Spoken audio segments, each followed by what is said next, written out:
Okay, great. This hearing will come to order. Welcome, everyone. The subcommittee is meeting today to hear testimony on the Trump administration's Iran policy. I thank the witness for appearing today. I now recognize myself for the purpose of making an opening statement. I will then turn it over to the ranking member, Mr. Wilson, for his opening statement. And without objection, all members may have 5 days to submit statements, questions, and extraneous materials for the record, subject to the length limitations in the rules. Mr. Hook, thank you very much for testifying today. This committee has many questions related to U.S. policy toward Iran, and we welcome the opportunity to hear directly from the administration. In recent weeks, relations between the United States and Iran have grown increasingly tense. This committee is fully aware of the many challenges posed by Tehran. Iran plays a destabilizing role in the region by propping up Bashar al-Assad in Syria, supporting Houthi rebels in Yemen, threatening our ally Israel, and supporting terrorist groups like Hezbollah and Hamas. Iran also continues to unjustly imprison American citizens, including Babak Namazi and his father Bakr, who is, I would point out, 83 years old and in poor medical condition, Xiu Wang, whose health is deteriorating rapidly, and Bob Levinson, my constituent, who went missing in Iran in March 2007 and is now the longest-held American hostage. To this day, Iranian leaders refuse to acknowledge their responsibility for Bob's disappearance and have not fulfilled promises of assistance in locating and returning Bob to his family. Congress stands in solidarity with those Americans and others detained in Iran. The Iranian government's behavior is appalling, and my colleagues and I unequivocally condemn its dangerous actions. This committee also has serious concerns, however, about the administration's Iran policy, its execution, and its unintended consequences. I have 4 primary worries about the administration's policy, and I question its coherence, its impact on our international leadership, its effectiveness, and at times its recklessness. First, the objectives of the administration's policy are incoherent. Today, Mr. Hook, I understand you will say the administration seeks new negotiations with Tehran based on 4 pillars: Iran's nuclear program, its expansive ballistic missile capabilities, its support of regional proxies, and its arbitrary detention of U.S. citizens. These objectives are laudatory and worth pursuing, but on multiple occasions, senior administration officials have expressed aims that are incompatible and sometimes work at cross purposes with these goals. National Security Advisor John Bolton is a longtime proponent of regime change in Tehran. He continually questions the utility of negotiating with Iran and frequently indicates that the Iranian regime will not be in power in the coming years. President Trump regularly, including on a recent visit to Japan, said he is opposed to regime change. He has offered to negotiate with Iran without preconditions and claims that he seeks a deal solely to end Iran's nuclear program. But in a May 2018 speech, the Secretary of State, Mike Pompeo, outlined 12 conditions that Tehran must fulfill, many of which are unrelated to the nuclear issue. So therefore, there is serious confusion about the intentions of our Iran policy and whether Mr. Bolton, President Trump, and Secretary Pompeo are working at cross purposes or even to achieve the same objectives. Second, the Trump administration's impulsive actions are isolating the United States from our allies, which makes it harder to counter Iran's nuclear and non-nuclear behavior. President Trump's withdrawal from the nuclear deal known as the JCPOA undermined U.S. credibility, undercut American leadership, and divided us from our allies. Now, I am no great defender of the JCPOA, but the agreement formalized international dialogue to address any Iranian violations or flaws in the accord, and by withdrawing, the Trump administration forfeited these mechanisms and frustrated global efforts to contain the Iranian nuclear threat. Furthermore, Iran recently announced that it would increase its stockpile of enriched uranium. Rather than confronting Iranian violations or addressing gaps and sunset concerns in the deal in concert with our allies and partners during negotiations, we instead face the challenge now with a fractured international community. Those divisions also make it harder to rally our allies to address Iran's non-nuclear activities, like its ballistic missile program and destabilizing regional activities. The fact became apparent in recent days. It is highly likely that Iran twice attacked civilian ships in the Gulf over the last month, but Congress would like to see that evidence before stating it as a fact. But these attacks are unacceptable and should unite the international community. However, as the administration sought to build a broad coalition to respond, close allies like Germany and Japan responded with skepticism, while adversaries like Russia and China signaled their support for Iran and stated that they would continue to develop ties with the Islamic Republic rather than lead a unified international response to an attack on global commerce. The Trump administration is having trouble convincing even our closest allies to push back on Iran. Third, despite the administration's claims, maximum pressure policy is ineffective by the administration's own standards, deterring Tehran and countering further Iranian nuclear development. Those are the standards, and we've not seen success.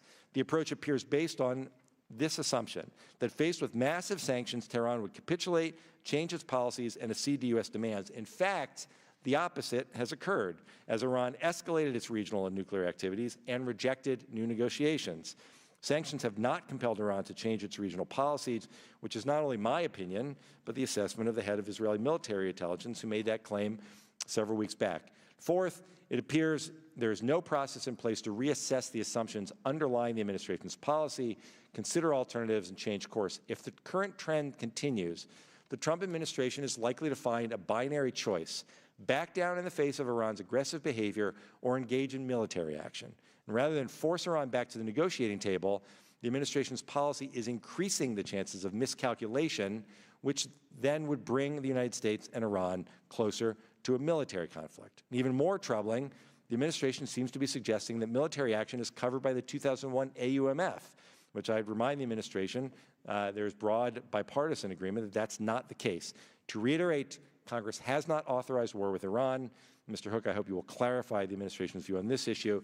And finally, I would just close by pointing out that the challenges posed by Iran are too grave, the risk to our international alliance is too important, and the lives of our service members too sacred for Congress to abdicate its oversight responsibility and endorse a policy that we don't understand, that confuses our allies, and most importantly, that risks U.S. national security. And with that, I will turn it over to the ranking member, Mr. Wilson.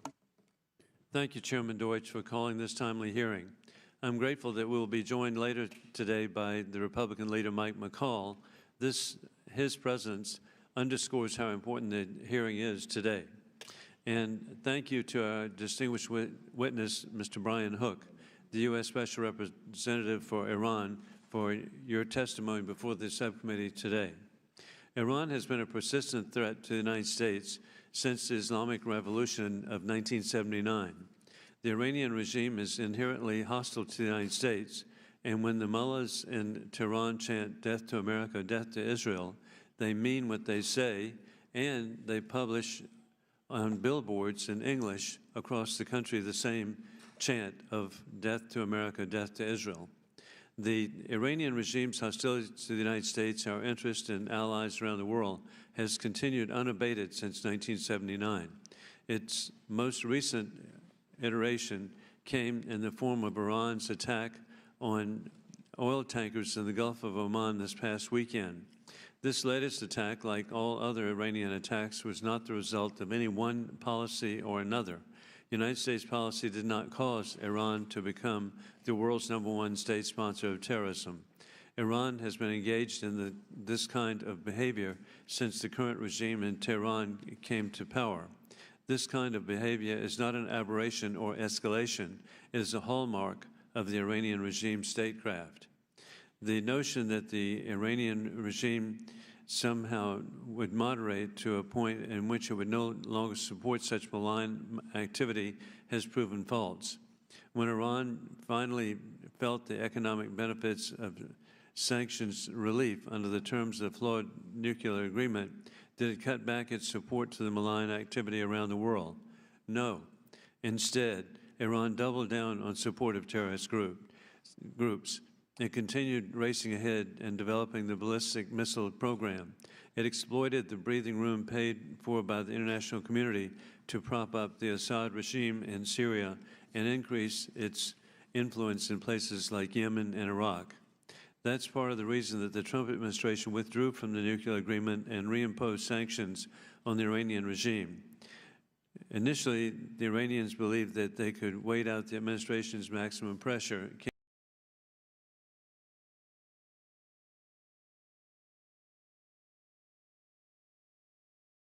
to the Europeans to try to find a way around U.S. sanctions, but they have not succeeded. Iran's economy is spiraling, contracting at a rate of 6% so far this year after contracting nearly 4% in 2018. Feeling the squeeze, the Iranian regime has decided to revert to its tried and tested terrorist behavior with the latest attack in the Gulf and its announcement this week of its intention to breach the nuclear deal. These are both tactics of desperation designed to give wind to arguments that the U.S. policy precipitated the Iranian bad behavior. The sanctions against Iran are working. We have already seen some dividends of the administration's maximum pressure campaign. Reports indicate that Iran has had to slash payments to the fighters in Syria by a third due to the pain of American sanctions. Even employees of Hezbollah have missed paychecks and lost perks. Iran's cyber unit has also lost substantial funding, and the Irgc's cuts forth budget has been reportedly cut by 17%. At the same time, the United States must prioritize bringing our friends and partners into the fight with us. We cannot and should not do this alone. After all, it was the international sanctions regime against Iran that finally brought the regime to the negotiating table, and we must bridge the divide with our European allies to be fully effective. We must restore deterrence against Iran, and that requires the cooperation of our friends and allies in the region and beyond. Mr. Hook, thank you again for your being here today. We look forward to your service and understand that you've really got a job ahead of you, but your background indicates that you can achieve. Mr. Chairman, I yield back. I thank the ranking member. I'll now introduce our witness, Mr. Brian Hook. Mr. Hook currently serves as U.S. Special Representative for Iran and Senior Policy Advisor to the Secretary of State. Prior to this appointment, he served as Director of the Policy Planning Staff from 2017 to 2018. He previously held multiple senior roles in the Bush administration, including Assistant Secretary of State for International Organizations and Senior Advisor to the U.S. Ambassador to the UN. Mr. Hook managed an international strategic consulting firm from 2009 to 2017 and practiced law at Hogan Hartson from 1999 to 2003. We thank you for being here today. Mr. Hook, I'd ask you to please summarize your testimony in 5 minutes, and without objection, your prepared written statement will be made part of the hearing record. Thank you, Mr. Chairman, Ranking Member Wilson, and distinguished members of the subcommittee. I appreciate you inviting me today to testify before the committee and for devoting a hearing to discuss America's foreign policy to Iran. In my role as the United States Special Representative for Iran, I've made it a priority to stay coordinated with this committee. This administration has implemented an unprecedented pressure campaign with two primary objectives. First, to deprive the Iranian regime of the money it needs to support its destabilizing activities.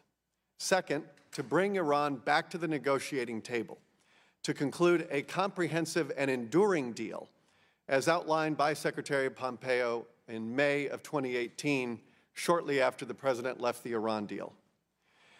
President Trump and Secretary Pompeo have expressed very clearly our willingness to negotiate with Iran when the time is right.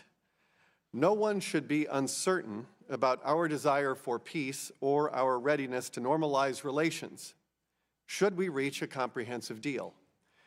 We have put the possibility of a much brighter future on the table for the Iranian people, and we mean it. The comprehensive deal we seek with the Iranian regime should address four key areas: its nuclear program, its ballistic missile development and proliferation, its lethal support and financial support to terrorist groups and proxies, and its arbitrary detention of U.S. citizens, including, as Chairman Deutsch pointed out, Bob Levinson, who was your constituent, as well as Siamak Namazi, and Xiuye Wang, and others. Over a year ago, Secretary Pompeo laid out 12 demands describing the negotiated outcomes that we seek. We did not invent this list. In fact, the requirements that the Secretary laid out simply reflect the wide extent of Iran's malign behavior, as well as the global consensus that is reflected in multiple UN Security Council resolutions that were passed from 2006 up until around 2011. Before we reimposed our sanctions and accelerated our pressure, Iran was increasing the scope of its malign activity. It was emboldened by the resources and legitimacy that the nuclear deal granted. This includes engaging in expansive missile testing and proliferation, activities that I can confirm did not diminish after implementation of the nuclear deal in 2016. And Iran also continued after the deal to detain innocent American citizens. Iran also deepened its engagement in regional conflicts, intensifying, prolonging, and deepening the conflicts. In Yemen, for example, Iran helped to fuel a humanitarian catastrophe by providing funding, weapons, and training to the Houthis. Its support has only prolonged the suffering of the Yemeni people. Looking at Syria, Iran supported Assad's war machine as the Syrian regime killed hundreds of thousands and displaced millions, creating the worst refugee crisis since World War II. Under the cover of the Syrian civil war, Iran is now trying to plant deep military roots in Syria and to establish Syria as a forward-deployed missile base to threaten Syria's neighbors, especially Israel. In Lebanon, Iran uses Hezbollah for many decades to provoke conflict with Lebanon's neighbors, threaten the safety of the Lebanese people, and imperil prospects for stability. Our pressure is aimed at reversing these trends. Today, by nearly every metric, the regime and its proxies are weaker than when our pressure began.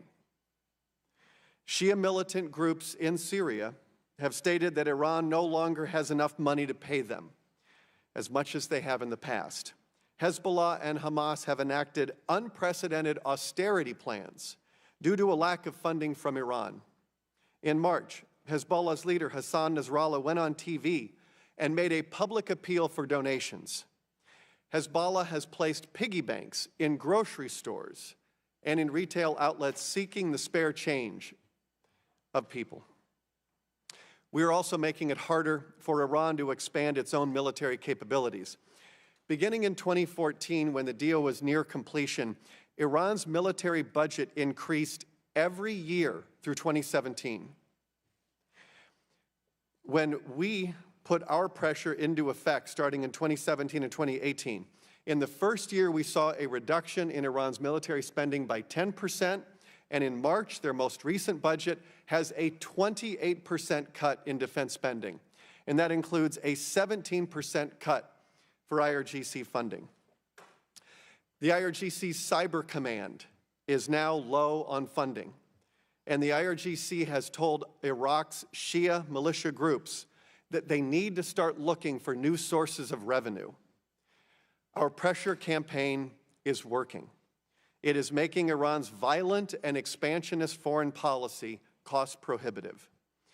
And I would say that our policy at its core is an economic and diplomatic one. But Iran has not responded to this in a diplomatic fashion. It has responded to it with violence. And we very much believe that Iran should meet diplomacy with diplomacy, not with terror, bloodshed, and extortion. Our diplomacy, our economic pressure, and diplomatic isolation do not entitle Iran to undertake violence against any nation or to threaten maritime security. Happy to wrap it up there unless you'd like me to finish. I want to be respectful of the time limit. Thank you, Mr. Hook. We appreciate your yielding back and appreciate your testimony. I'll start the questions. Mr. Hook, the Iraq War was not that long ago. I wasn't in Congress when the Bush administration was making its claims about weapons of mass destruction. Many of us weren't here then, but John Bolton was. As Undersecretary of State for Arms Control, Bolton made misleading or false statements about biological weapons in Cuba, weapons in Syria, and of course, about Iraq's development and stockpile of WMDs. Before entering the White House, he advocated for preemptive strikes against North Korea and Iran.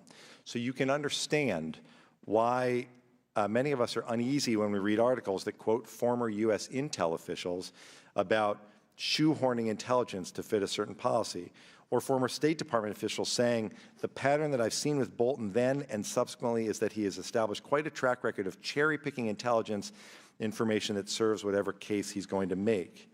Mr. Hook, I know Mr. Bolton is not the only one driving policy, but I'm trying to lay out exactly why, despite our strong desire to take the Iran threat seriously and stop Iran's dangerous activities, there are legitimate concerns about taking the administration at its word. I appreciate that in your testimony that the policy is to avoid conflict, but there are a lot of people who fear that the policy is to provoke Iran, so the U.S. has no choice but to respond. And our job here in Congress is to make sure that we do not put U.S. men and women in harm's way without a darn good national security reason.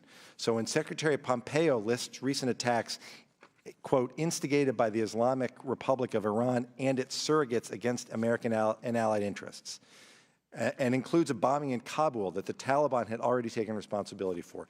And nearly every expert is surprised by the claim. We as elected representatives of the American people deserve to know what's behind the claim. Secretary Pompeo told the Senate Foreign Relations Committee, and I quote, "There is no doubt there is a connection between the Islamic Republic of Iran and al-Qaeda, period, full stop. The factual question with respect to Iran's connections to al-Qaeda is very real. They have hosted al-Qaeda. They have permitted al-Qaeda to transit their country," close quote.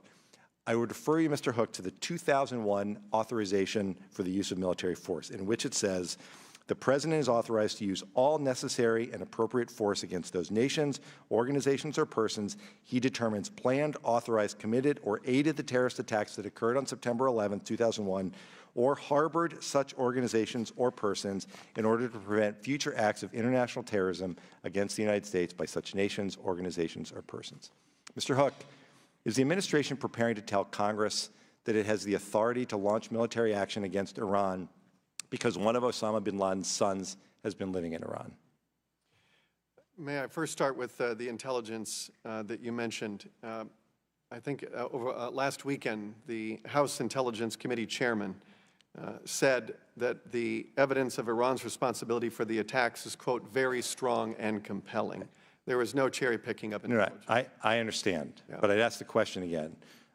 The concern, obviously, is that some of these statements that I've read suggest that the administration is prepared to say that it has the authority to launch military action against Iran because, under the 2001 AUMF, because one of Osama bin Laden's sons has been living there. How about because there are former al-Qaeda members living in or transiting through Iran? Is that enough to justify reliance on the 2001 AUMF to take military action against Iran? Well, I'm happy to answer the question. I just want to first underline, as I said in my opening statement, that we are not— I understand the policy. I appreciate No, I'm saying that. we're not seeking military action. And I'm grateful for that. I'm just talking about the concerns we have based on the statements that have been made. Is the administration preparing to tell Congress that it has the authority to launch military action against Iran because there is direct evidence of Iran having operational control over al-Qaeda? If the use of military force is necessary to defend U.S. national security interests, we will do everything that we are required to do with respect to congressional war powers, and we will comply with the law. I understand, and I appreciate that. I would just ask again, is there, based on what I've laid out in the statements made by the Secretary and the National Security Advisor, do you believe that the administration could launch an attack against Iran under the 2001 AUMF? This is something which the Office of the Legal Advisor can give you an opinion on. If you'd like to submit it, that is a legal question. We will submit that. In the meantime, I would just remind you, Mr. Hook, Article 1, Section 8 of the Constitution grants Congress the power to declare war. I'd ask that you remind the President of the National Security Advisor and the Secretary of State of that. And finally, in my remaining seconds, I appreciate you raising Bob Levinson in your testimony. I just have one more simple question. What exactly is the administration doing to help bring Bob Levinson home? When we were in the Iran nuclear deal, the last meeting of the Joint Commission, which is the members plus the EU, I was in Vienna and I requested a meeting with Iran's Deputy Foreign Minister. And I raised the cases of all of the American citizens who are being unjustly and arbitrarily detained in Iran. I demanded their release. I asked for an update for each of them. We have our special envoy, Ambassador Robert O'Brien, who is working his entire life, his professional life is devoted to this, trying to bring Americans home.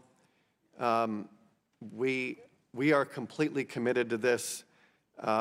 What we have demanded is that Iran release these citizens. They are innocent, and they need to be released. They know that. Conversations with the foreign ministry, which is often in the dark on these matters, not always very fruitful, but we are pursuing every avenue possible. Thank you, Mr. Hook. Mr. Wilson. Thank you, Mr. Chairman. And Mr. Hook, Iran's ballistic missile program continues to advance because of the assistance of Chinese proliferators. While the State Department has taken steps to curb this proliferation, most recently sanctioning these individuals on May 22nd, they have shown adeptness at circumventing previous restrictions and continuing to support Iran's missile arsenal. Beyond the most recent sanctions, can you elaborate on the efforts undertaken by the administration to counter Chinese weapons proliferation to Iran? We have made it very clear to the Chinese, both publicly and privately, that we will sanction any sanctionable activity. And I think nations around the world know that we have undertaken this campaign of diplomatic isolation and economic pressure with great seriousness of purpose. And I think as a consequence, we are seeing historic levels of compliance with American sanctions, especially the oil sanctions. So we have now zeroed out Iran's exports of Iranian crude oil, and we are confident that nations are going to comply with that. Whether it's an arms embargo, Iran is still under an arms embargo. I will remind the committee that that embargo expires in 17 months under UN Security Council Resolution 2231, which memorialized this deal. It also lifts the travel ban on General Qasem Soleimani. And so we need to be looking ahead. I went up to the UN Security Council and briefed the entire council in early May to talk about the concerns we have about provisions that are going to start expiring. The world's leading state sponsor of terrorism should not have an arms embargo lifted, but that is the path that we are on. In October of 2020, the arms embargo expires, and so do some of the travel bans. So we think that's one of the reasons why we thought it was prudent to leave the deal. Puts us in a much better position to sanction arms embargo violations, and we are committed to doing that. In line with that, on June the 12th, Iranian-backed Houthi rebels launched a cruise missile at Aba International Airport in Saudi Arabia, wounding 26 civilians. You have previously stated that Tehran will be held accountable for the attacks of its proxies. How will the United States hold Tehran accountable for the Houthi rebels' increased aggression against civilian targets? Well, we've been certainly trying to improve the competencies and the capabilities of our partners in the region who are on the front lines of Iranian aggression, so that they are, if they are attacked, and the Saudi East-West pipeline was attacked, you had a Saudi tanker attacked, an Emirati tanker, a Norwegian tanker. That investigation for some of those countries is still ongoing. We very much support these countries and their right to defend when attacked, especially by Houthi rebels. Iran has, the Islamic Republic of Iran has spent hundreds of millions of dollars organizing, training, and equipping the Houthis to fight at a level beyond which makes any normal sense. And it has prolonged and intensified the conflict. So we certainly would like to see a political solution so that we can bring the fighting to an end and end the humanitarian catastrophe in Yemen. Iran has been a key player on this, and Iran is playing a very long game in Yemen. They would very much like to do in Yemen what they've been able to do in Lebanon, and to use the Houthis in the same model that they've used Hezbollah in Lebanon. And so we're looking very closely at that. We have now had half a dozen attacks. Ranking member, you mentioned one of them. We've had half a dozen attacks in roughly about the last month and a half.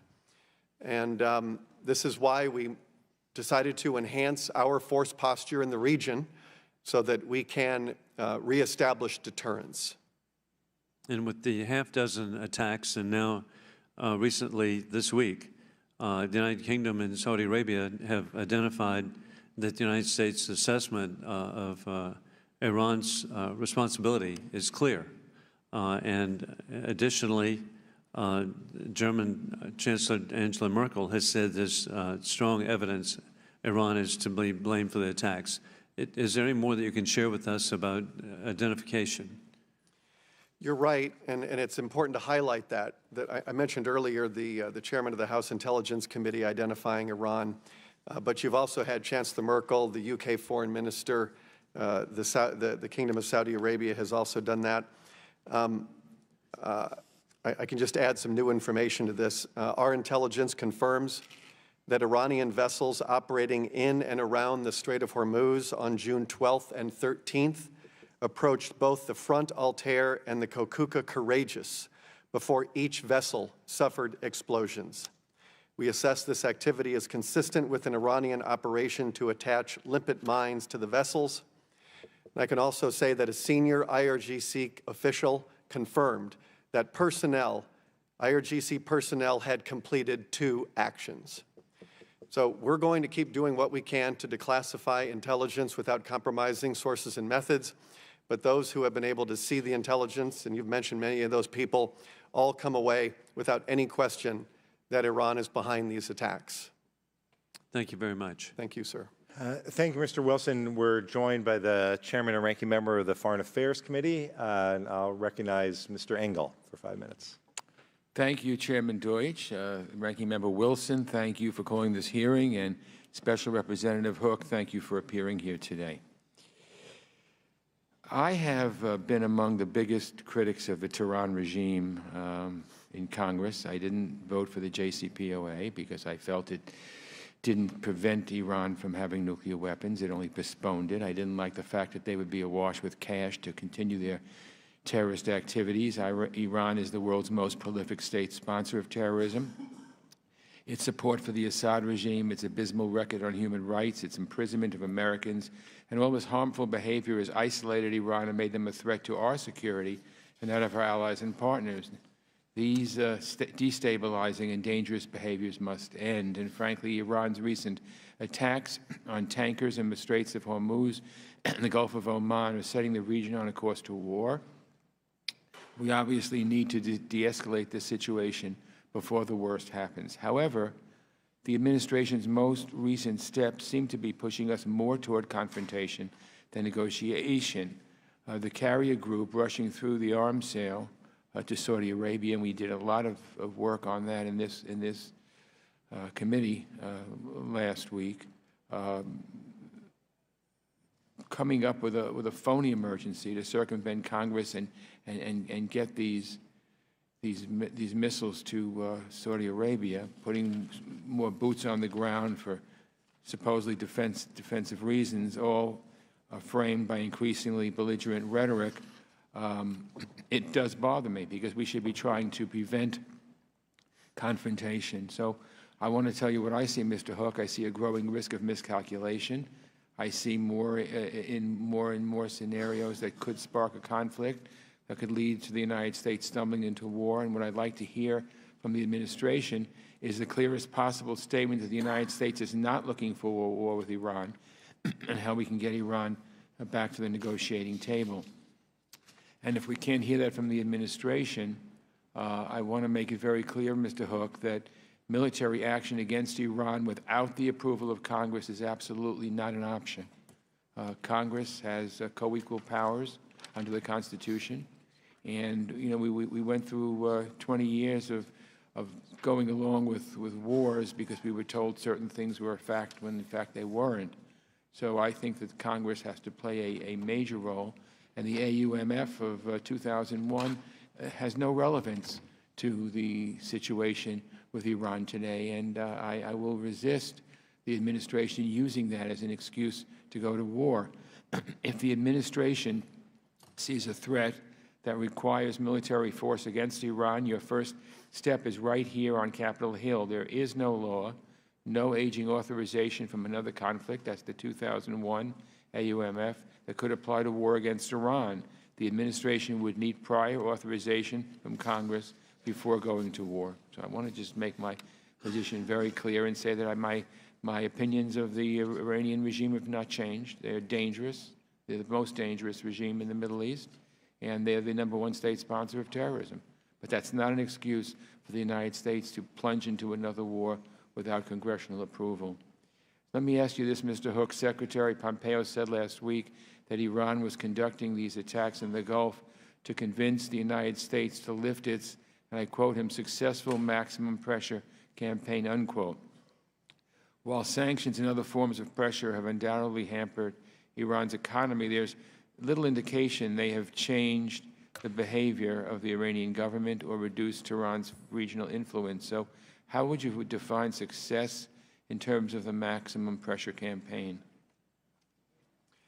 In my opening statement, I presented a number of things that we are seeing in the region that suggest that Iran's proxies do not have the financial means that they used to under the Iran deal because our sanctions are denying the regime historic levels of revenue.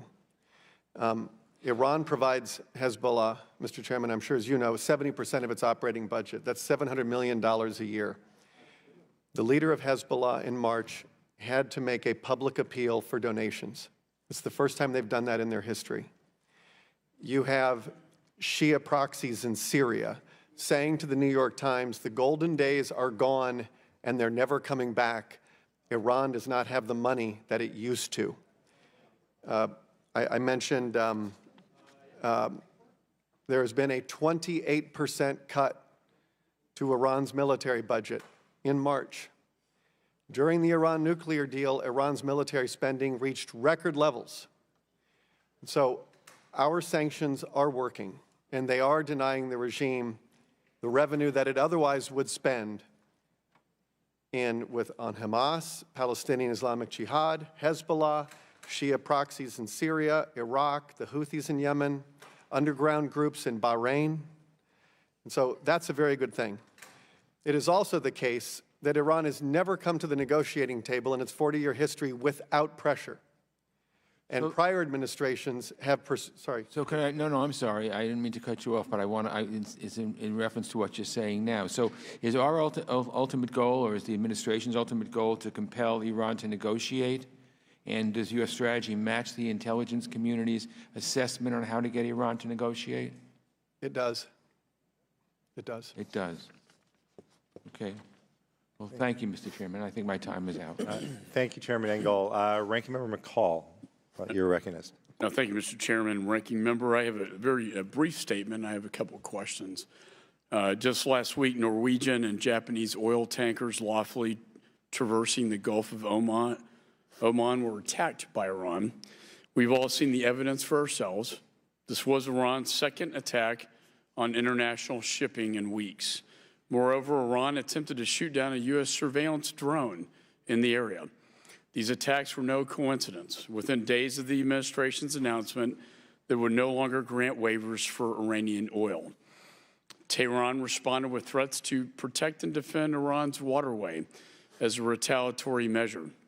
This spring, Iran displayed propaganda on a billboard in downtown Tehran showing United States and Israeli ships being sunk in a battle. The billboard read in English, Farsi, Hebrew, and Arabic, "We drowned them all." Total propaganda, not to mention the fact they fired a rocket at our embassy in Iraq. Iran continues to flout UN Security Council ballistic missile sanctions. They continue to enable its network proxies to wreak havoc. In fact, the top general in Iran called for prepare for war to the proxies. Our general said the threat is imminent. A particular concern are the Houthi attacks on Saudi oil fields and airports. The threat Iran poses to the United States goes back to 1979 and the storming of the U.S. Embassy in Tehran, and has continued with the deaths of 600 servicemen from 2003 to 2011, which Iran bears responsibility for.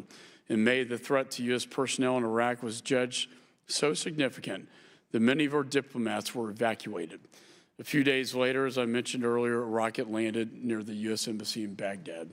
Iran's announcement that it will begin enriching and stockpiling uranium in violation of international commitments should concern everyone on the planet. All of these actions reveal desperation on the part of Iran. In my view, the sanctions are working. It is crippling Iran. It's crippling their economy. They are cash-starved, and Hezbollah now is begging for cash. To me, these are all positive signs. Their cries for attention are a call for action for the United States and our allies. I believe our maximum campaign, pressure campaign is working. We must continue to meet their aggression with forceful diplomacy. I believe all of us, the administration, Republicans and Democrats on the Hill, agree that peace is preferable to war. No one wants to see military action against Iran, but rest assured the United States will be prepared to respond to any attacks against our security and security in the region. My question has to deal with the 1,000 troops that have been deployed in the region and our military assets, and what is the purpose for their presence, and do we have any contingency military plans? Thank you for your statement, Mr. Ranking Member. Yesterday, Secretary Pompeo and I traveled to Tampa, Florida, and met with the new commanding generals of both CENTCOM and SOCOM. We had very good discussions while we were there. We want to make sure that we are deeply coordinated with the Defense Department across a broad range of issues. As you pointed out, we have sent about 1,000 additional troops to the region. The decision to deploy to expedite the passage of the USS Abraham Lincoln Carrier Strike Group was made on May 3rd. We started in late April and early May, started to receive very credible and very disturbing intelligence threat streams that Iran was plotting attacks against American interests in multiple theaters. And the President and his National Security Cabinet were in agreement that we needed to enhance our force posture in the region, which we've done.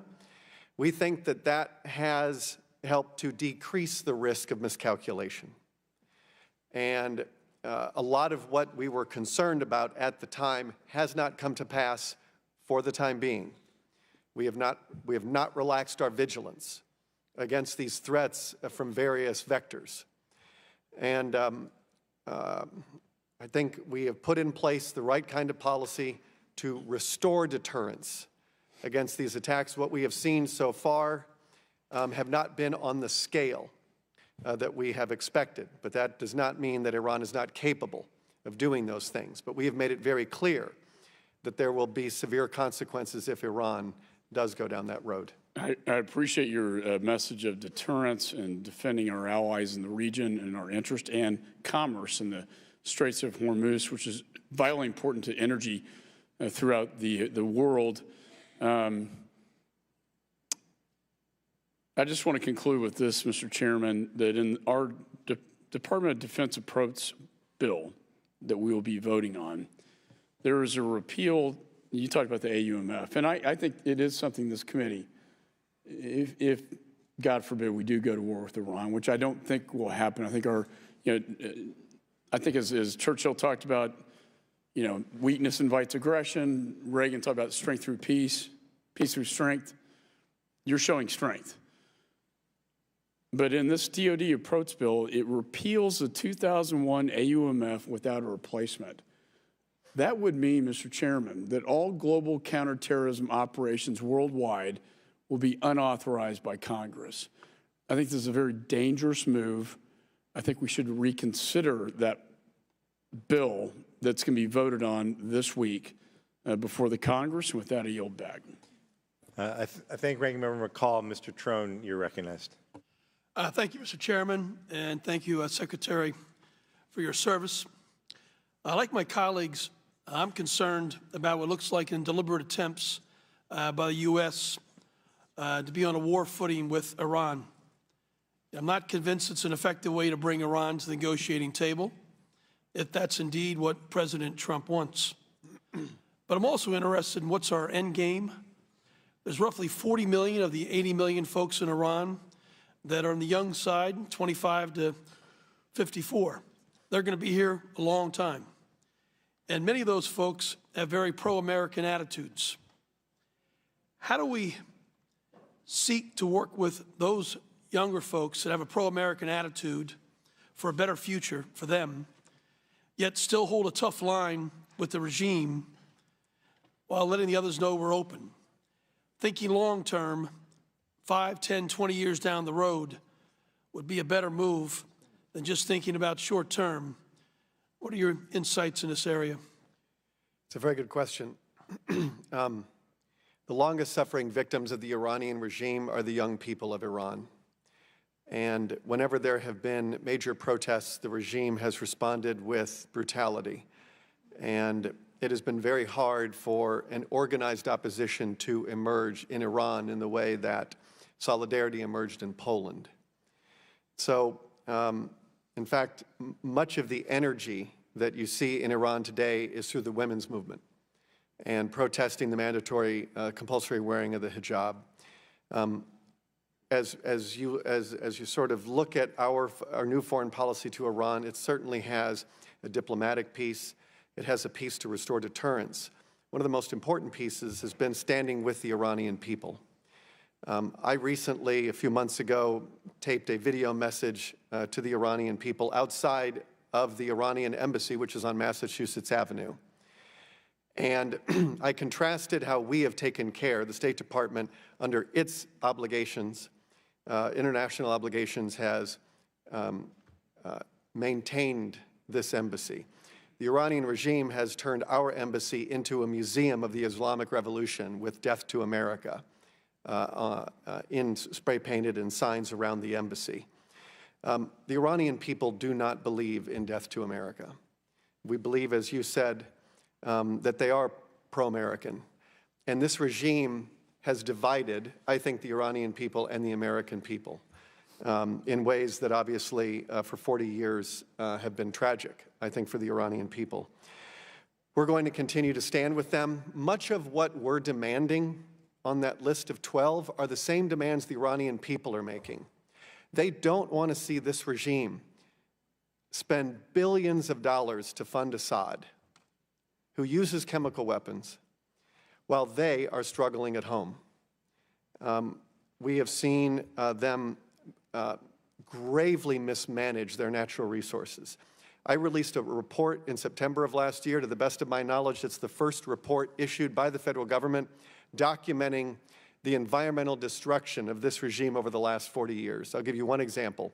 When this regime came to power, there were 6 ancient dams and 7 modern dams. That was in 1979. Today, there are 600 dams that have been built.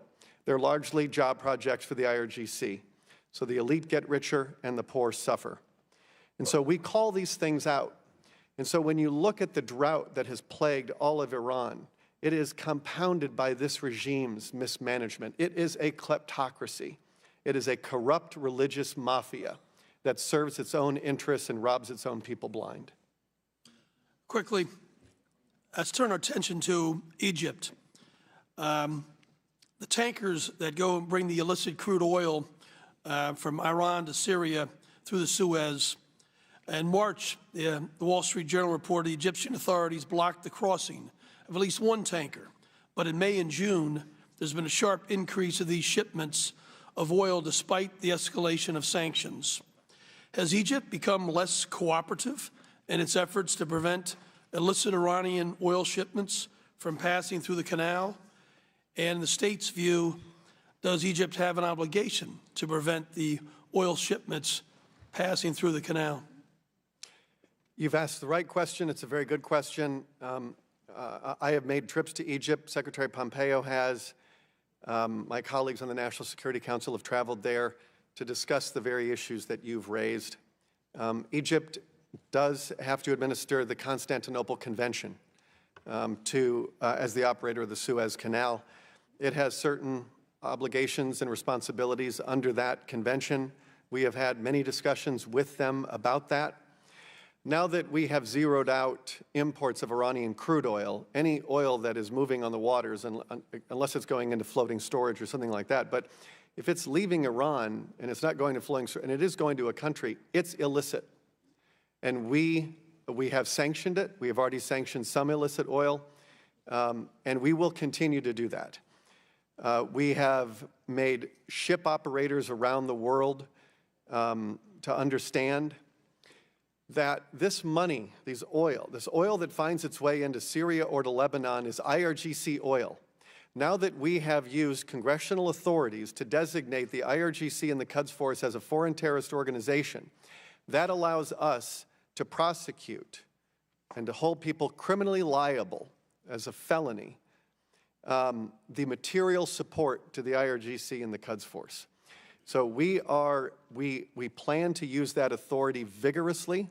We have used it vigorously in the context of Hezbollah, and we will use it in this context, and we believe there's an opportunity there. We do not believe that any port operator, any ship operator should take on the liability of working with Iranian tankers. Thank you. Mr. Kinzinger, you're recognized. Thank you, Mr. Chairman. And again, sir, thank you for being here and for your service. I think it's important at the top of this that we note that when we talk about Iran, we're talking about the government and not the people, two very different things, and I think that's important to distinguish.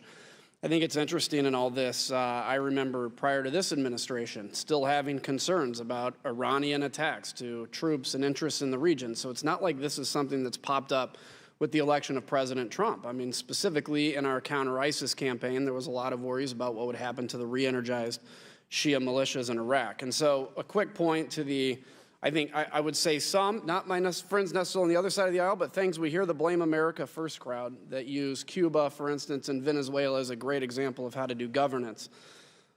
First off, 9/11 was not an inside job. The Bermuda Triangle is not aliens. We landed on the moon, vaccines saved lives, and Iran did the attack in the Gulf. And that's, I think, the biggest thing to understand. You continue to see the conspiracy theorists that pop up that can take any amount of evidence and try to cast blame and say it's a false flag. And usually we relegate those to the very extremes of political discussion. But I think sometimes we're seeing that enter the more mainstream now because, frankly, some people have let politics get in the way of good foreign policy. And I think another point is, look, innocent Iran is not the result of, meanie Americans. The reality is this has been a battle against the United States, our interest, Israel's interest, and our allies' interest for a very long time, for 40 years. I want to ask you a few questions, though. Thinking of Lebanon specifically, is Hezbollah better off with the deal in place or without the deal in place? And I'm going to ask a series of kind of quick ones, so. When we were inside the Iran nuclear deal, we were not able to use any of our energy or financial sanctions. The energy sanctions come to about $50 billion in revenue, and that is the amount of revenue that a policy of zero imports of Iranian crude oil can achieve. So I just was in Lebanon, and what I'm hearing is Hezbollah is not better off now. It's not. Because of... It is not. So Iran has less money to spend today on its proxies than it did when this administration took office. And how much humanitarian aid has Iran sent to the Houthi rebels in Yemen, or to the Houthi population in Yemen? I'm not aware of any aid that has gone from Iran to the Houthis. How many people do we estimate have died in the Syrian civil war? A general estimate? I believe it's around 500,000 who've died in the Syrian civil war, and hundreds of thousands have been displaced. Do you think Assad could have survived without the help of Iran? I think it's a very open question. It's certainly that Iran deployed 2,500 IRGC fighters, and they recruited 10,000 fighters from Afghanistan and Pakistan and other parts, so that together that's 12,500 troops that Iran organized. They gave Assad $4.6 billion in lines of credit and billions of dollars in revenue. It would have made a big difference had Iran not been on the field. And I'll mention that that was during the existence of the Iran nuclear deal. Approximately, I don't need the number, but generally, do you know how many Americans died in Iraq as a result of Iran? 603 Americans were killed by Iran. That is 17% of the total casualties during the Iraq War of Americans who were killed. Do you know in the last, say, 20 years, how many U.S. military open strikes have we done in Iran? 0. Do you, let me ask you another, do you see strong nations that are confident in their future sabotaging oil tankers? Is that a typical kind of thing? It is not a pattern of behavior we've detected in the region. Has the U.S. ever put limpet mines and sabotaged oil tankers? No. And I want to ask, mention a quick point about the Iran nuclear deal. So this was actually signed into law in 2015. The year obviously now is 2019. It's been 4 years, and as we all know, time flies by. And so if you think about that fact, it's pretty incredible. So I want to advance basically 4 years, so that amount of time ahead today. So in 2020, the UN ban on Iranian arms exports and imports will lift under the Iran nuclear deal. In 2023, so basically an exact amount of time from 2015 to today, again, the UN ban on assistance to Iranian ballistic missiles will end, ban on manufacture of advanced centrifuges will begin to expire, assuming congressional approval, U.S. nuclear sanctions will lift. And in that time again, in 2025, snapback provisions will expire. In 2026, the cap on IR-1 centrifuges will lift. The ban on replacing those with more advanced models will expire, and restrictions on centrifuge research and development will end. And in 2031, all restrictions lift. I make that point, sir, for those that think this is some amazing deal that will last perpetually into the future, that we're already halfway to the beginning of this deal starting to expire. And we saw only worse behavior from Iran. So with that, Mr. Chairman, I thank you. And again, Mr. Hook, thank you for being here, and I yield back. Thank you, Mr. Kinzinger. Mr. Keating, you're recognized. Thank you, Mr. Chairman. I'd like to initially say that, years ago when I was in Iraq, just hours later, I did see a rocket-propelled, Iranian rocket-propelled explosive device take the lives of American soldiers that I was eating with just hours before that. So this, in no question, is no way at all to excuse their hostile activities, unexcusable activities. But I want to just look at your testimony a moment and ask a couple of questions. Number one, when you're talking about the non-nuclear activities of Iran, the malign activities, the missile testing, yes or no? The U.S. still had the option for sanctions and other actions, even if we continued with the JCPOA. So we did have options absent leaving the JCPOA. Is that correct, yes or no? Bad options. Yes or no? Did we have options? Bad options. All right, we had options. Bad options. Later on, you're just saying that the decision to perhaps move forward with enrichment is a result of the fatal flaw of the agreement. Wasn't it true that Iran was conforming to the agreement? I've heard no country say that they weren't conforming to the nuclear agreement, abiding by it. And it was only after we tore up that agreement and moved away from a nuclear deal that provided some protection, clear protection, much greater protection from the nuclear threat of Iran, that it was the tearing up of that was the causal effect, not a fatal flaw that was resulting in that. I think I'll leave that as a statement because you're not likely to agree with it, but I believe it is true. And in your testimony, just to get some consistency, in other hearings we've had in our subcommittee and the committee as a whole, we're looking for policies and consistencies and resolve. The conclusions, even of minority witnesses, we have no Russia policy. We have no China policy. We have no North Korea policy. We have no Syrian policy. So in your testimony, I just want to point out that you said Iran supported Assad's brutal war machine as the Syrian regime killed hundreds of thousands and displaced millions. Couldn't you say the same thing of Russia? Exactly the same thing of Russia's activities? I'm going to leave that. We have a special envoy. No, couldn't you, just as a layman, couldn't you say it? Well, I want to stay out of Jim's lane. Ambassador. Well, I don't want lanes here, because that's precisely the point. If you don't have policies, you can go into lanes that go nowhere. I'm happy to answer the question. We inherited the Russian military in Syria when we came into office. And so we had options as we were facing ISIS. The president made as his #1 priority the defeat of ISIS. He and Secretary Mattis put into effect a policy that achieved that objective. And so we are very pleased with what we've been able to do to end the territorial caliphate that existed in Iraq and Syria. But you said in your testimony, as part of the rationale with Iran, is Iran supported Assad's brutal war machine to Syria. It killed hundreds of thousands, displaced. I could make the argument that Russia was more pivotal than any country in turning the tide there, and more responsible than any country other than Assad himself. I mean, So what's the consistency with Russia? Why aren't we dealing with that issue with Russia? In my statement, I did not say that Iran had eclipsed Russia in culpability. You left it out. I'm the Iran envoy. So Okay. I cover Iran. I'm trying to make clear what Iran is doing in Syria. This is the frustration we're having with the administration. Everyone has their lanes.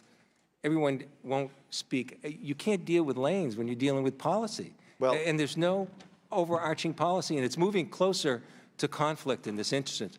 I mean, we're reaching a very serious stage here. Can you just explain to me, finally, in a few seconds I have left, what is that thread from the initial authorization to use military force that exists now, they've been using? Explain to me the thread of how that could be used in this Iranian situation and the current conflict we're in now. To me, the thread doesn't exist. So explain to me where that thread is. And what do you mean by the thread? Which thread? The thread that pulls together the authorization to use military force that we're using against terrorists and extremists currently. How does that apply to Iran? I don't see a connection at all. We have not used military force against Iran. We have enhanced our force posture in the region. The Secretary said just 2 months ago that that's on the table, that could be used absent action from Congress. So how you're here in your lane representing the Secretary who said that that's something they could do. So I want to explain, since you're here and not the Secretary, I want to ask you, where's the connection? I see none. I think you have to go to Congress to act on any kind of kinetic actions with Iran, absent our instant self-defense. I had answered that question earlier for the chairman. I'm happy to repeat the answer. Please. We will do everything we are required to do with respect to congressional war powers. No, I asked, that's not we will answering the comply same with question. the law. Where's the thread? Where's the connection? That's not the same question. I'm happy to explain this as best I can. We received credible threat reporting in late April and early May that Iran was plotting imminent attacks against American interests in multiple theaters. We enhanced our force posture in a defensive mode so that we could protect ourselves if attacked. That's it. That's as far as we've taken this, and no farther. So there's no threat in the future that I've heard from you. I yield back. Thank you. I would just let the members know that votes could be called as early as 1:15. The witness has to appear in the Senate at 2, so we won't be able to come back after votes. If members choose to use less than their 5 minutes, we'll be able to get everyone in. I leave that up to you. Mr. Zeldin, I recognize you, please. Thank you, Mr. Chairman, and Mr. Hook, thank you for being here. There was strong bipartisan opposition to the Iran nuclear deal. In this room, I asked Secretary Kerry why the deal was not being submitted as a treaty. The reason was because they were not able to get it passed. That was Secretary Kerry's answer to the question here in this room. There are flaws with the Iran nuclear deal that many have acknowledged in a bipartisan fashion, as Mr. Kinzinger was just discussing with regards to the sunset clauses that are fast approaching. The verification regime. We were told by President Obama, Secretary Kerry, this deal was not built on trust, it was built on verification. They never read the verification regime. I am a member of Congress. None of us have read the verification regime that was entered into between the IAEA and Iran. There are flaws with the verification regime, but we don't even know the full extent of everything that was agreed to. And then third, all of the non-nuclear bad activities, or the malign activities, many which we've gotten into. By withdrawing from the Iran nuclear deal, much of the leverage is coming back to the table that brought the Iranians to the table in the first place. I'm not surprised at all to see Iran acting out as they're feeling the pressure. They're feeling the pressure from the sanctions. They feel pressure from hardliners within their own country. Some of it is related to the domestic politics, plus they are the world's largest state sponsor of terror, and they have other ambitions. Understanding the scope of the malign activities, non-nuclear activities included test firing intercontinental ballistic missiles. The intercontinental is not for Israel. The intercontinental was meant for us. The Houthis, helping the Houthis overthrow the government in Yemen, the support for the Assad regime, support for Hezbollah, the activities that we have seen beyond just those, and of course, as Mr. Kinzinger often points out, as he should, the killing of United States service members. We had no leverage left to be able to deal with all these other activities. Some would argue we did have leverage. Well, the Iranians weren't at the table. And the conditions may not yet be set to be able to negotiate something in the middle of June of 2019, but we're getting there, and the strategy is working. Now, I think it's important that you are here to clarify what the Trump administration's policy is with regards to Iran, and I think it's our responsibility as members of Congress to give you that opportunity to clarify it and certainly not to muddy the waters. I believe that President Trump believes that Iran is an adversary that does not respect weakness, only respects strength. We can't be silent not because we want war, but because we want to prevent it. We have many people in our federal government, some might be political appointees, some might be career, who believe in the four instruments of national power, in the diplomacy, information, military, economics. There's a belief that by having the military option on the table, that diplomacy, multilateral, bilateral, the information campaign, the economic pressure are all more effective. The military option is the last possible option. I've spent a lot of time with the President of the United States, and we've discussed this topic. The President does not want to go to war with Iran. The President of the United States does not want to go to war with Iran. But there's a belief in the four instruments of national power that by having the option on the table, it's the last possible option, that it helps make the other aspects of our instruments of national power more effective. I also wanted to point out something with regards to the Iranian people. There are millions of Iranians who are great, freedom-loving people who want a better future for their country, and there is no one more motivated in the entire world to have a better direction for their country than those many millions of Iranians who right now, talking about young Iranians and the impact that they're feeling, young Iranians, we're talking about people under the age of 50, 55, people their entire lives and their kids' entire lives have only known this brutal regime that oppresses its own people. With the brief time that we have left, have there been any ways prior to exiting the JCPOA that Iran violated the letter of the JCPOA? Could you say that one more time? Before we withdrew from the JCPOA, are there any examples of Iran violating the letter of the JCPOA? For example, assembling additional advanced centrifuges, which Annex 1, Paragraph 61 prevented, or exceeding IR-6 centrifuge allowances, or twice going over the heavy water amount that the IAEA acknowledged, or refusing access to military sites. Yes, I remember when I was in Vienna for the meeting of the Joint Commission, I had raised some of these issues. There have been what I have called tactical violations of the Iran nuclear deal. We have not seen a material breach. The regime has recently threatened material breach of the Iran nuclear deal. Best I can do to answer that question. Yeah, I think it's just important to note, and my time is up, that there have been violations of the JCPOA that a lot of people may not be aware of. Yield back. Thank you, Mr. Zeldin. Mr. Sherman, you're recognized. Thank you, Mr. Chairman. It is a tragedy that the nation that gave us the first human rights document, the Cirrus Cylinder, a nation that has been at the forefront of world civilization for 4 millennia, is ruled by this regime.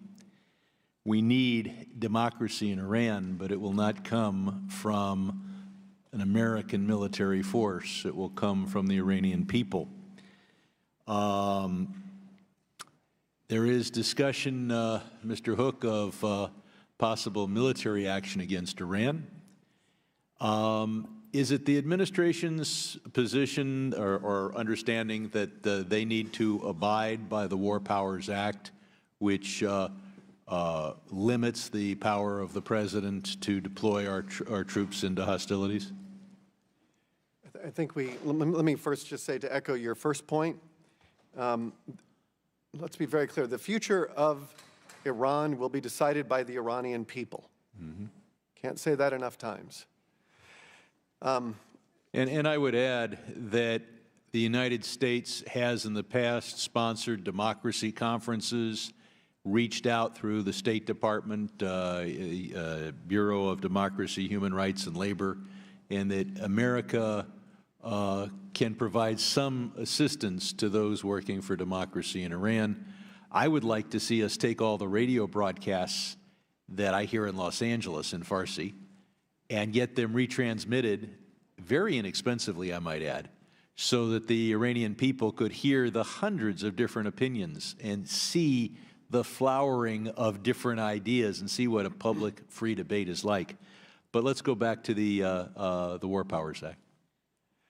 As I think I said earlier, we are not looking for military action. We have kept our foreign policy squarely in the guardrails of economic pressure and diplomatic isolation. I understand that, and I will point out that if the economic pressure we were imposing was given, if we gave the reason for that being Iran's wrongful actions in Syria, which have cost hundreds of thousands of lives, not to mention Yemen, et cetera, and their human rights, we could have stayed in the JCPOA, so they would be bound by it, and they'd still be subject to the same sanctions. But instead, we've pulled out of the JCPOA, which, as you point out, Iran may be in material breach of, and we'll cross that bridge when we get. Well, it's important with the legislative body that we focus on what the legal parameters are. And I know it's not your intention to invade Iran, but this is a discussion of your legal right to do so, or the administration's legal right to do so without Congress. And it's quite possible that you'll come to Congress under extreme conditions and ask for this or that authority. But based on the authorities that you have now, what is the power of this administration? Are they subject to the War Powers Act? I'm not a War Powers Act scholar. I can only tell you that everything that we would do would be lawful. And everything that we are trying to do now is defensive. I can't underline, there is no talk of offensive action. We are trying to, it's a defensive move that we have made. It is not the position of the administration that the 2001, and we talked about this earlier, that the 2001 authorization to use military force against those who carried out 9/11 would authorize a war against Iran, correct? I'm not a scholar in this area. Do you take the, did the Islamic Republic bomb us on 9/11? Did the Islamic Republic bomb us Is on the 9/11? Islamic Republic one of the entities responsible for the deaths on 9/11? No. Thank you. I would point out that we have had legal scholars in this room talk about the War Powers Act, and those who claim it's unconstitutional have said, however, that the power of the purse is critical and decisive and binding. And I would point out that we will this week pass a defense appropriations bill that contains a provision that we first put in there in 2011 when I offered it as an amendment. We've been able to get it in the base text, so nobody's talking about it because we're going to have to vote on it, that says that no monies can be spent in contravention of the War Powers Act. So if we were to deploy military forces in contravention of that act, we would not only be in violation of that law, we'd be in violation of the appropriations bill. So I hope very much that we work together to change the policy of this regime short term, particularly with regard to Syria and the Strait of Hormuz, and longer term that we bring democracy to Iran. I yield back. Thank you, Mr. Reschenthal. You're recognized. Thank you, Mr. Chairman, and thank you, Mr. Hook, for being here today. As a veteran of the Iraq War, I sat face-to-face in the courtroom with members of al-Qaeda, terrorists who had made and planted IEDs, and murderers. I saw firsthand the successes and the failures of U.S. foreign policy in the Middle East. While our political, military, economic, and technological advantages are unmatched, Iran remains one of the greatest threats destabilizing the globe. As the world's largest state sponsor of terror, Iran continues to sow chaos in Yemen through the Houthi proxies, continues to fund Hezbollah in Lebanon and across the world, continues to prop up the Assad regime in Syria, and chants death to America in its capital of Tehran. Mr. Hook, can you explain the larger strategic benefits and goals of the U.S.-Saudi relationship and the negative impacts of abandoning that relationship as it pertains to U.S. national security interests in Iran? I think you see our foreign policy emerging quite clearly in Riyadh. The president's first trip overseas was to Saudi Arabia. They had brought together, I want to say, 55 Arab Muslim nations. It's one of the largest gatherings that anyone can recall. The president spoke, King Salman spoke, and we talked very much about the need to confront extremism and to counter extremism. And we also want to, as part of burden sharing, America, the experiences that you described, there are so many people who can talk about that in our military. And we are doing everything we can to expand burden sharing. And that requires improving the capabilities of our regional partners so that they can be a counterweight to Iran. And that reduces the burden on us to provide the levels that we've done historically. And so whether it's Saudi Arabia or UAE or Jordan, Israel, a number of countries in the region, we very much want to see them in a position of strength and in sovereignty. Iraq, we very much want to see Iraq strong, stable, and sovereign. We want the Iraqi military to have a monopoly on military force. We do not want to see the PMF, especially those that Qasem Soleimani organizes, trains, and equips, to be stronger. We don't need two states within a state. We don't need two militaries within a state. That is what we have in Lebanon. This is the foreign policy agenda of Iran. It is to try to create two militaries and two states within a state, and to stoke sectarian identities, catalyze sectarian identities, and dissolve national identities. When we talk about like how Iran destabilizes the Middle East, this is what we're talking about. Iran pours sort of this, it adds this religious dimension to political conflicts, which has increased bloodshed and suffering. And so, to the extent that our policy is denying Iran the revenue and a lot of the capabilities it has to support these proxies, that improves the situation in the Middle East. Thank you, Mr. Hook. I yield to my colleague from New York. Thank you. Mr. Hook, so is it true that in February 2016 and November 2016 that Iran had acquired more heavy water than they were allowed to under the JCPOA, according to the IAEA?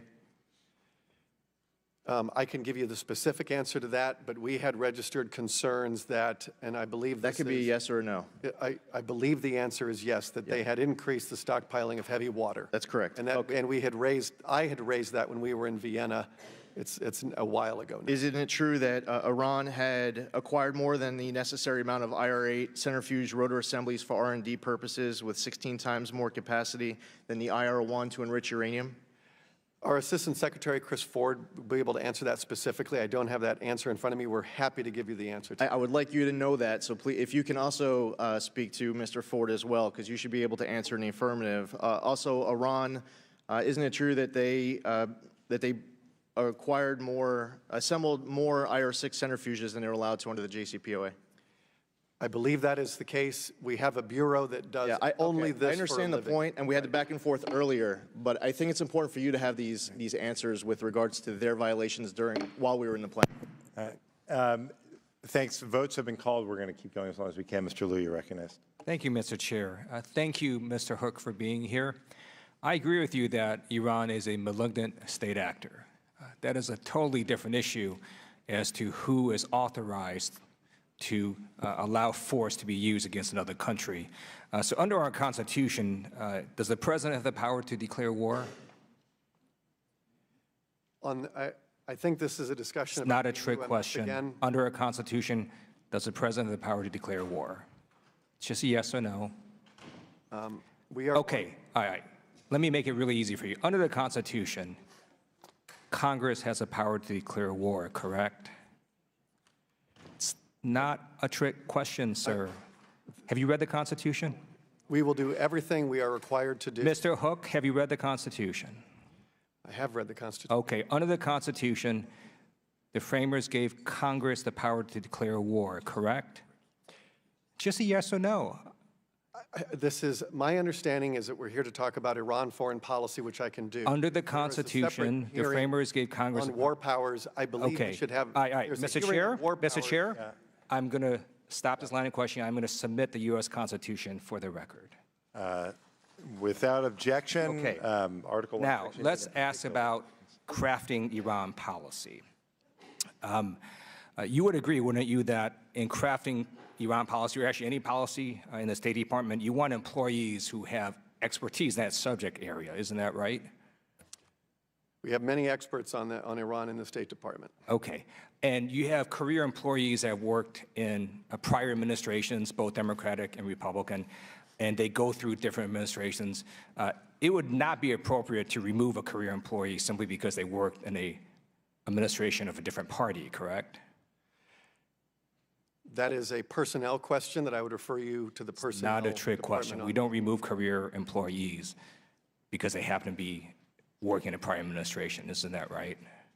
Can you ask the question one more time, please? Okay, you have career employees that serve based on the administration, that execute that administration's policies.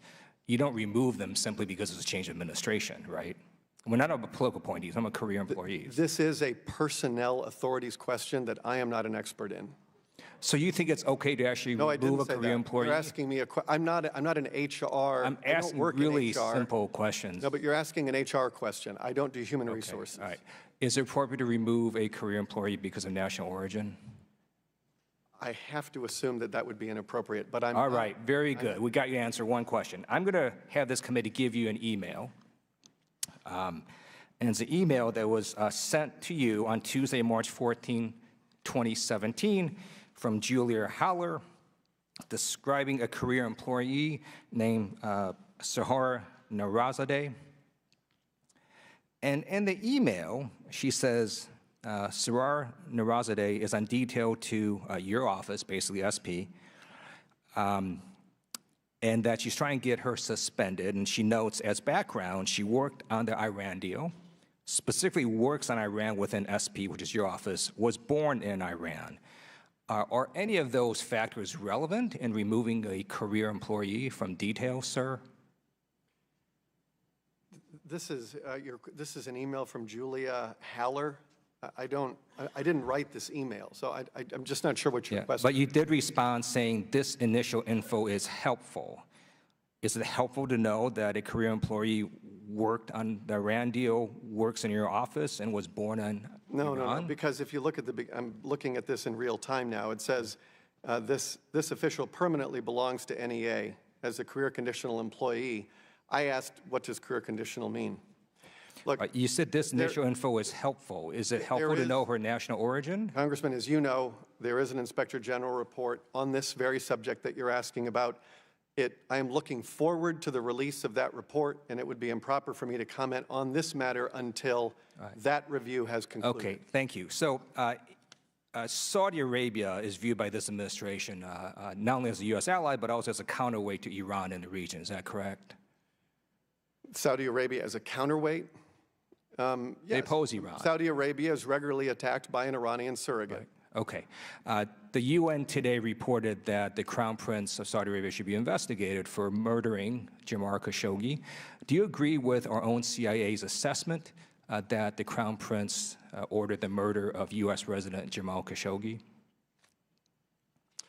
On the subject of that, Secretary Pompeo has made it very clear that we are determined to hold every single person who materially responsible accountable.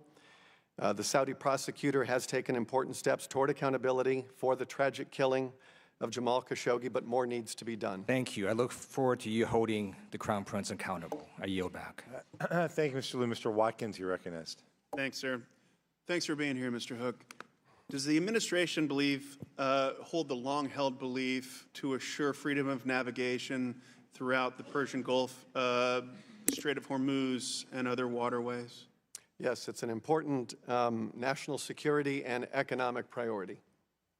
Last week, the president tweeted, it is too soon to even think about making a deal. They're not ready, neither are we.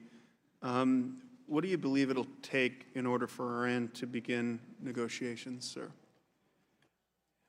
From the time we left the deal, we made it very clear that we want a diplomatic solution to the broad range of threats that Iran presents to international peace and security. We have made that repeatedly. The President has done it repeatedly, that he is ready to sit down. Secretary Pompeo said he will sit down without preconditions. President Trump endorsed Prime Minister Abe making an historic visit to Iran to pursue a diplomatic outcome and to lead to talks. The Supreme Leader of Iran put out a few tweets that made it very clear that he will not even listen to the President. And then for good measure, he attacked a Japanese-owned tanker. Iran continues to reject American overtures for a diplomatic solution. And we have seen no relaxing of that. And we have made it also very clear that Iran can either start behaving like a normal country or it can watch its economy crumble. And we are committed to driving up the costs of Iran's violent foreign policy. Final question, Mr. Hook. The regime in Tehran is one of the world's worst human rights abusers. How does that, or does that, and how does that weigh into the calculus of our dealings with Tehran? In September, I put out a report that was released during the UN General Assembly, and I devoted an entire chapter to Iran's human rights violations. I'll give you one example. There was one Canadian Iranian who founded I think it was the Persian Wildlife Foundation. He was arrested and then died in prison. You have Iranians who protest because they want clean air and they want clean water and they want to protect wildlife, and the regime responds by killing them. You have women around Iran who are denied their basic dignity. And so we stand very strongly with the Iranian people, especially Iranian women. Yes, we do. Thank you, Mr. Hook. Mr. Chamberlain, you're back. Thank you, Mr. Watkins. I now recognize Mr. Malinowski. Thank you. Let me start by echoing the chairman's comments about our hostages, including Bob Levinson, whose family are constituents of mine. And I just really hope that we prioritize this diplomatically and not subsume it in a sea of demands that are much less likely to be met in the near term. And now I have a few questions. Sir, the President in recent days has said that the Iranian attacks on the tankers in the Gulf were very minor. What did he mean by that?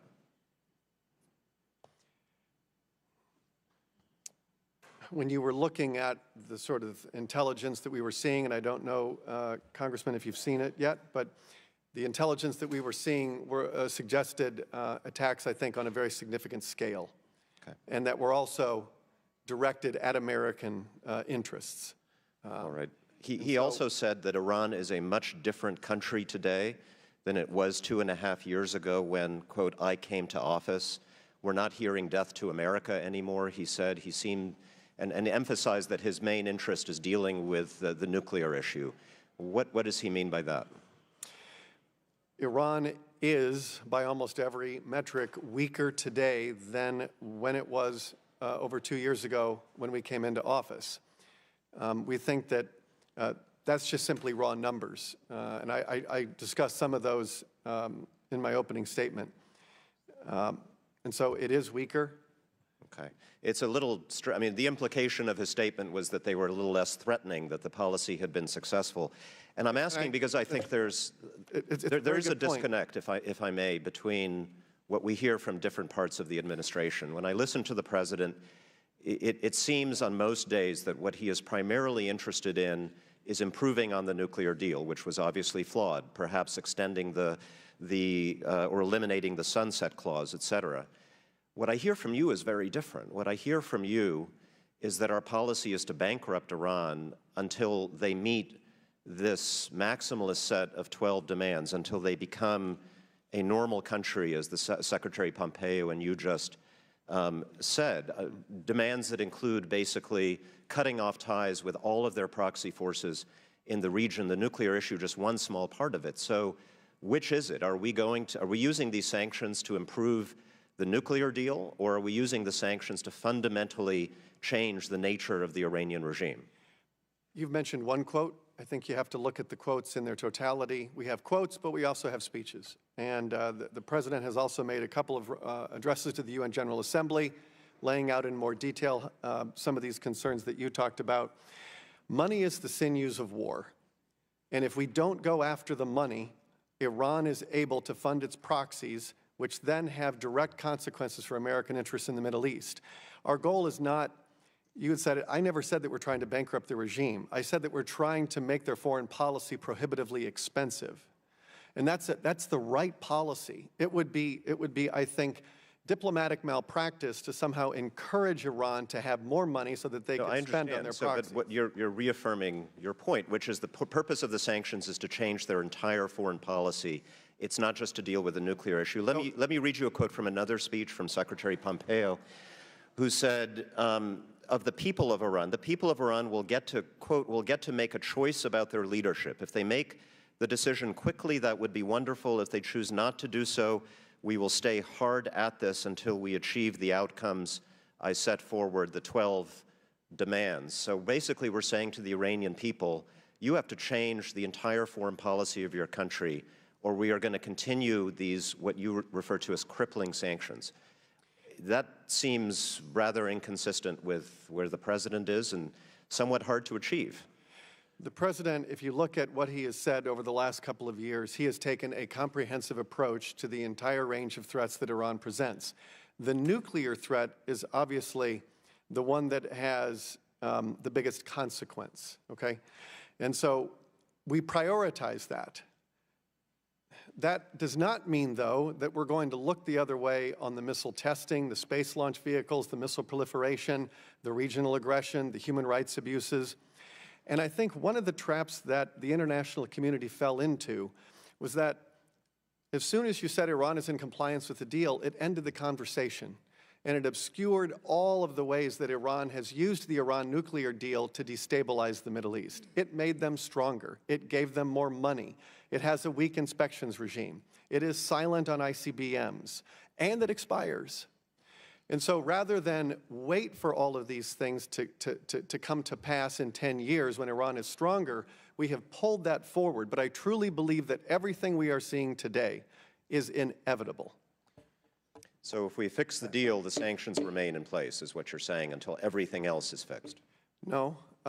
What I've said is that our sanctions have two purposes, and I said this in my opening statement: to deny the regime the revenue it needs to run an expansionist foreign policy, and to bring them back to the negotiating table. Thank you, Mr. Hook. The votes have been called. Mr. Hook needs to get to the Senate, which leaves just enough time for Mr. Cicilline to recognize. Thank you, Mr. Chairman. Mr. Hook, I'm very concerned that the actions taken by this administration over the past 18 months have isolated the United States and brought us closer to war. Since we abandoned the JCPOA, there hasn't been any perceivable improvements in our position vis-a-vis Iran. In fact, the situation seems to have escalated considerably, and we're now isolated from our allies on this point. And I fear that there are people within the administration who see war with Iran as not only inevitable but desirable, a position I cannot fathom due to the destruction it would cause. I want to associate myself with my colleagues' remarks, particularly the chairman's, about the absence of an authorization to strike Iran under any existing AUMF or constitutional authorities. I'm not asking you to posit an opinion. I think the text of the Constitution is quite clear. And with respect to the notion that al-Qaeda is the basis, in the testimony that the Secretary Pompeo made, and where he tried to make that argument, it should be noted that, in fact, al-Qaeda and its affiliates are Sunni extremists who consider Shia, like Iran's government, to be heretics. And a 2018 analysis of declassified documents obtained during the 2001 raid on Osama bin Laden's compound found that al-Qaeda views Iran as a hostile entity. So this notion of that being authorization is clearly non-existent. But you said in your testimony that we have made, our strategy is working. Based on what? I'm happy to go over it again with you. I'll give you one example. Under the Iran nuclear deal, Iran's military spending reached record highs. In this administration, the first year it was down 10%, And then starting in March, it's down 29%. So a strategy, I guess maybe the question really is, what's the strategy is to achieve what objective? Maybe that's the question. Our strategy is to get to a new and better deal that we would submit to the Senate as a treaty. Okay. And which is a mistake that the prior administration, we think that the last deal should have been submitted to the Senate, and they went around the Congress and they found the votes in the UN Security That's sort of rich on the sort of the moment that Iran is about to increase its capabilities to, in fact, develop a nuclear weapon as a result of us walking away from the agreement. But, you know, Secretary Pompeo in May of 2018 stipulated a list of 12 behavior changes by Iran that would meet U.S. conditions for normalization. And he said at that time, and when I said at that time, it looked like more of a wish list than any actual set of policy proposals or a strategy to achieve them. But as of today, which of the 12 demands that were articulated by the Secretary have been successfully met in the intervening time period? I don't have the 12 in front of me. Well, have any of them been met? Let me make it easy for you. Well, they're the regional aggression. We have weakened their proxies. We have also denied revenues to the regime to fund its missile program and its nuclear program. The regime is weaker today than it was, so it doesn't have the money that it used to spend on the areas that we are seeking change in. That's the nuclear, missiles, and regional aggression. But hasn't your argument been all day, and the administration's argument, their behavior has gotten worse? Isn't that the whole point? No. Iran still, even with very little revenue, has an asymmetric capability that terrorists have. The costs of the 9/11 operation were quite inexpensive. That is the advantage that terrorism has today. It's asymmetric advantage. And so it is the case that the regime has tens of billions of dollars of less revenue today than when it did before our sanctions took effect. That does not mean that we have eliminated their asymmetric threats. And Mr. Hook, do you believe, you know, one of the issues that Secretary Pompeo included in his Iran policy proposal related to human rights, and I'm curious, do you believe that the president's embrace of authoritarian rulers such as North Korea's Kim Jong-un or Saudi Arabia's Mohammed bin Salman enhances or undercuts the human rights demands that Secretary Pompeo included in his proposal? I can speak to Iran, and in the case of Iran, he has coupled economic pressure with an off-ramp for diplomacy. The Iranians have rejected that off-ramp. That's not my question. My question is the administration and the president's in particular, his embrace of authoritarian rulers with a gross disregard for human rights, does that make our demand for human rights concessions from the Iranians more likely, less likely, or no impact? It seems hard to reconcile the two. I'm just wondering, as the person in charge of this effort, does that have some impact? I don't share the premise of your question when I look at the sort of pressure that we have put in place on authoritarian regimes. And the president, I think, and I can only speak to Iran, has made very clear that while we do have very strong economic measures in place, he has encouraged Iran to call so that we can begin talks. And our Secretary of State has said without preconditions. And we're also doing this while we're highlighting the human rights abuses of this regime. Thank you. My time has expired. Thank you, Mr. Chairman. Thank you, Mr. Cicilline. Mr. Hook, thank you so much for appearing before our committee today. We appreciate it. Thanks to the members who have come. Members will have 5 legislative days to submit questions or materials, additional materials for the record. And without objection, this subcommittee is adjourned. Thank you, Mr. Chairman.